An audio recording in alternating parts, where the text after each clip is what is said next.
কুমিল্লা থেকে লোকাল ট্রেনে করে গত সোমবার চট্টগ্রামে আসেন প্রেমিক প্রেমিকা। রাত গভীর হয়ে যাওয়ায় পাহাড়তলী রেলওয়ে স্টেশন এলাকায় সময় কাটান তারা। সেখানে তরুণ তরুণী পড়েন ছিনতাইকারীর কবলে।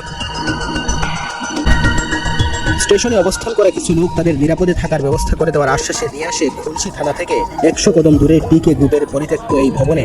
সেখানে একটি কক্ষে হাত পা বেঁধে ফেলে রাখা হয় প্রেমিককে। অন্য একটি রুমে 5 জন মেয়েটিকে ধর্ষণ করে বলে অভিযোগ উঠেছে। পরে তাকে ফেলে যাওয়া হয় রাস্তার পাশে। ছেলেকে এখানে আটক করে আর মেয়েকে ওই রুমে নিয়ে আপনার গণধর্ষণ করা হচ্ছে 4 থেকে 5 জন।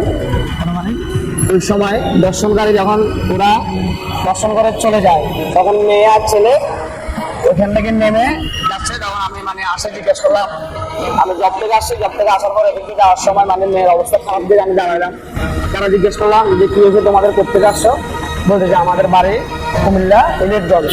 আমাদের বাড়ি কুমিল্লা ইলেটগঞ্জ, আমরা এখানে আসছি। তো আমার হাজব্যান্ড এরকম আমার এখানে ধরে নিয়ে একটা রুমের ভিতরে 4-5টা ছেলে ছিল আমার ওখানে জেরন করছে এবং আমার মোবাইল টাকা যা আছে সব নিয়ে গেছে। এই ঘটনায় জড়িত অভিযোগে ঝাউতলা বিজিএমইএ ভবনের সামনে থেকে একজনকে আটক করে খুলশী থানায় দেয় ছাত্র জনতা। জায়গা থেকে গ্রুপের তারা নিজেরা আসলে বলতে পারে না যে এই ধরনের অকারেন্স করতে পারে। যেমন থানার পাশে একটা এরকম জায়গা, যেটা একটা লজ্জাজনক বিষয়। বয়ফ্রেন্ডকে তারা বেঁধে রাখে আর মেয়েকে আরেক পাশে আরেকজনে নিয়ে তারা গণধর্ষণ করে। আমরা চাই না যে এরকম কেউ দর্শককারীকে এদিকে ঠাঁই পায়। আমরা যেখান থেকে এরকম কর্মকাণ্ড দেখবো আমরা এটা কি প্রতিবাদ গড়ে তুলব। জড়িতদের দৃষ্টান্তমূলক শাস্তি চান মেয়েটি। আসার পরে 5 জন সাথে বান্দারা ছিল। আমি ছিলাম শুধু মুখের ভিতরে চাপ দিয়েছিল। সিএমপির বায়েজিদ জোনের সহকারী কমিশনার মোহাম্মদ বেলায়েত হোসেন বলেন, তরুণীর পরিবার কুমিল্লা থেকে এলে নেওয়া হবে মামলা। ধর্ষণে অভিযুক্ত যুবকের নাম আবুল কালাম।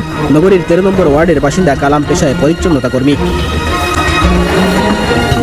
Desk report.